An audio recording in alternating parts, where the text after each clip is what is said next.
अस्सलाम वालेकुम। मेरा आज का जो टॉपिक है वो है philosophy and significance of wild life conservation.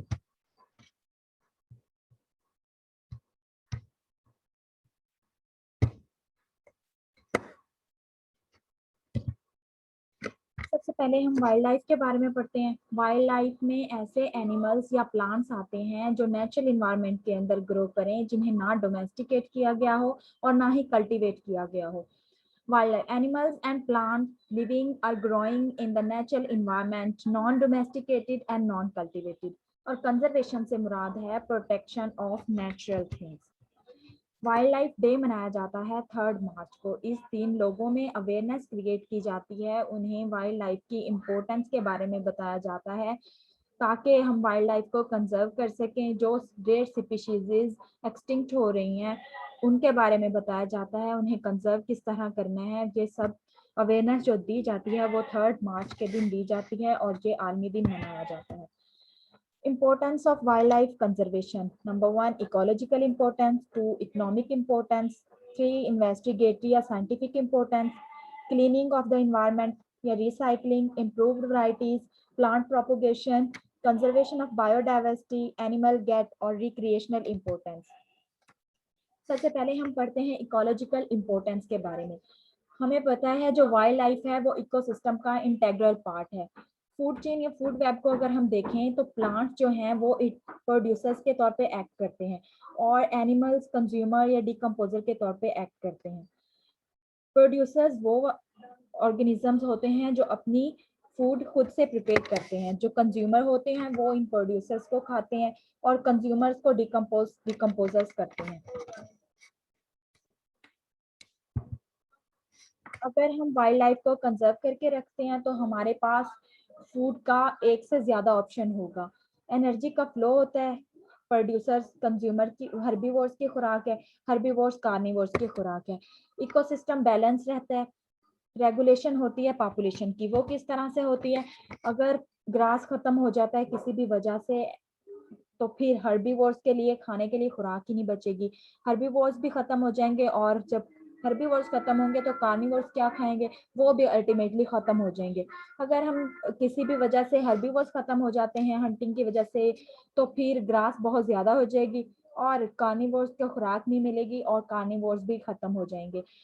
और अगर कार्निवोर्स खत्म हो जाते हैं तो हर्बीवोर्स बहुत ज्यादा हो जाएंगे और प्लांट्स बहुत ज्यादा हो जाएंगे।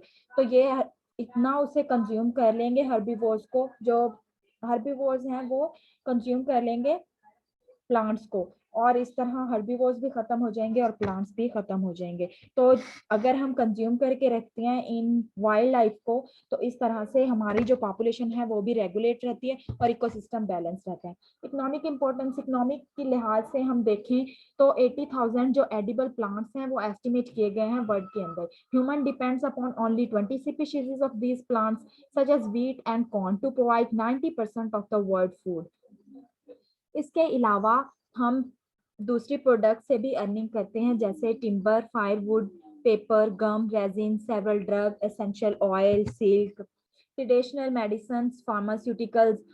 हम इन प्लांट से इन एनिमल से मेडिसिन भी बनाते हैं और उसे यूज करते हैं, अर्निंग करते हैं।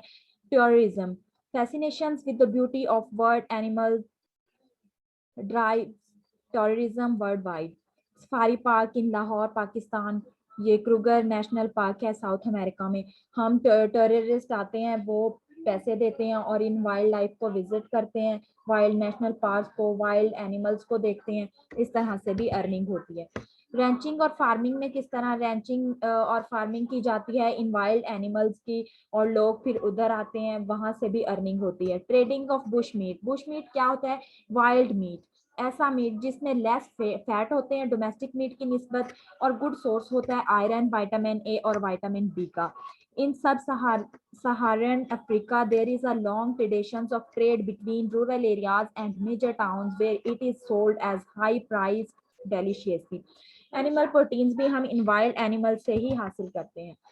इन्वेस्टिगेटिव या साइंटिफिक इम्पोर्टेंस क्या है? रिसर्च पर्पसेस के लिए हम यूज करते हैं इन वाइल्ड एनिमल्स को, वाइल्ड लाइफ को, प्लांट्स को। अगर हमने एनाटॉमी को सर्च करना है, फिजियोलॉजी देखनी है, इकोलॉजी देखनी है या फिर एवोल्यूशनरी एस्पेक्ट्स देखने हैं तो हम इन वाइल्ड एनिमल्स को, वाइल्ड प्लांट्स को यूज करते हैं और फिर हम इन पे रिसर्च करते हैं, स्टडी करते हैं। वाइल्ड एनिमल्स एक्सपेरिमेंटल एनिमल्स के तौर पे भी एक्ट करते हैं। Monkeys, rabbits, Guinean pigs, rats, हम इन्हें एक्सपेरिमेंटल एनिमल्स के तौर पे एक्ट करते हैं। एक्सपेरिमेंटल स्टैंडर्ड्स जो हैं वो वाइल्ड एनिमल्स जो हैं वो एक्सपेरिमेंटल स्टैंडर्ड के तौर पे एक्ट करते हैं। हमें पता है जो नेचुरल हैबिटेट है उसकी पीएच क्या है, टेम्परेचर क्या है, क्लाइमेट कौन सा है, हम उसे लेबोरेटरी के अंदर एक्सपेरिमेंटल स्टैंडर्ड के तौर पे एक्ट करते हैं। रिकवरी ऑफ या क्योर ऑफ डिजीज, ल्यूकीमिया, जो रोजी परविंकल है, लीव्स है, उसके एक्सट्रैक्ट को हम एंटी कैंसर के तौर पे यूज करते हैं। प्राइमेट्स जो हैं उससे हमने इबोला की वैक्सीन प्रिपेयर की है। Wild life provide a mean of developing models of disorder of behaviour and cognition. Recycling किस तरह से होती है? स्कैवेंजर्स जो विल्चर्स, ईगल्स, जैकल्स, हायनास, ईटीसी या फिर डिकम्पोजर्स हैं वो सर्व करते हैं, परफॉर्म इंपॉर्टेंट फंक्शंस को। क्लीनिंग ऑफ इन्वायरमेंट किस तरह से होती है? फ्लैश ईटिंग एनिमल्स होते हैं, अगर कोई भी एनिमल्स डेड हो जाता है तो ये उसके फ्लैश को खा जाते हैं और इस तरह से इन्वायरमेंट को क्लीन करते हैं। स्मेल, जो स्मेल क्रिएट होनी थी उससे बच जाता है इन्वायरमेंट। हमस की फॉर्मेशन होती है, जो डिकम्पोजर्स होते हैं ये उस एनिमल को ऑर्गेनिक को इनऑर्गेनिक में कन्वर्ट कर देते हैं और उसे सॉइल के अंदर ही मिक्सिंग कर देते हैं, तो इससे हमस की फॉर्मेशन होती है। न्यूट्रेंट की रिसाइकलिंग होती है, सॉइल इरोजन से बच जाते हैं प्लांट्स की वजह से। वो प्लांट्स की जो रूट्स हैं वो सॉइल को पकड़ के रखते हैं, इससे जो सॉइल इरोजन नहीं होती। मिक्सिंग ऑफ लिटर किस तरह से होती है? जो वाइल्ड एनिमल्स हैं वो मूव करते हैं, उनकी मूवमेंट होती है हूव्स के जरिए। जो अपर लेयर होती है सॉइल की उसमें जो न्यूट्रिएंट्स होते हैं वो नीचे वाली सॉइल के साथ मिक्स हो जाते हैं। Improved varieties for agriculture, fishery and animal husbandry. Agriculture में किस तरह से many wild relatives of crops, plants and presence of useful seeds are screened out and selected. Such selections can then be introduced breeding program. Animal husbandry, wild species genotype may have a gene particularly resistant to persist or to a particular disease. Such genes are of great value, especially if incorporated into local livestock to create hereditary and even more productive animals. Blood samples of the wild animals can be screened, which would be helpful for identifying and resolving causes of disease epidemics. हम उन animal से, wild animal से, क्योंकि वो natural environments में रह रहे होते हैं, नेचर ने उनको सिलेक्ट किया होता है, नेचर ने उनको सिलेक्ट किया होता है, इसलिए उनके अंदर जो जीन होते हैं वो डिजीज रेजिस्टेंट जीन होते हैं। हम उन्हें सिलेक्ट करते हैं, फिर उनकी ब्रीडिंग करवाते हैं और उन्हें एनिमल्स के अंदर इंट्रोड्यूस करवाते हैं। जो हम वैरायटी हमें जो मिलती है वो हाई यील्ड वैरायटी होती है, डिजीज रेजिस्टेंट होती है, स्ट्रेस रेजिस्टेंट वैरायटी होती है। वाइल्ड लाइफ जो होती है वो सर्व करते हैं as a source of gene bank. हम उन्हें जीन बैंक के तौर पे भी यूज करते हैं वाइल्ड लाइफ को। Wild animals can be helpful to plant propagation in various ways. Pollination, honeybees, hummingbirds, and some bats, etc. Pollen stick to bees' body and legs, which then transfer to fly it visit. Dispersal of seeds किस तरह होती है? जो seed eater animals होते हैं वो उन्हें खा लेते हैं। Squirrels, birds, rodents वगैरह seeds can stick to fur. Squirrels or birds pick them and drop or bury them. Seeds eater also disperse the seeds by defecation. Conifer trees, pine, pine, spruce, fir, etc. use their pine cones. There are seeds in there and can be eaten or distributed by mice and other animals. Hence, it is animals get extinct or moved due to environmental conditions. The plants will not propagate effectively.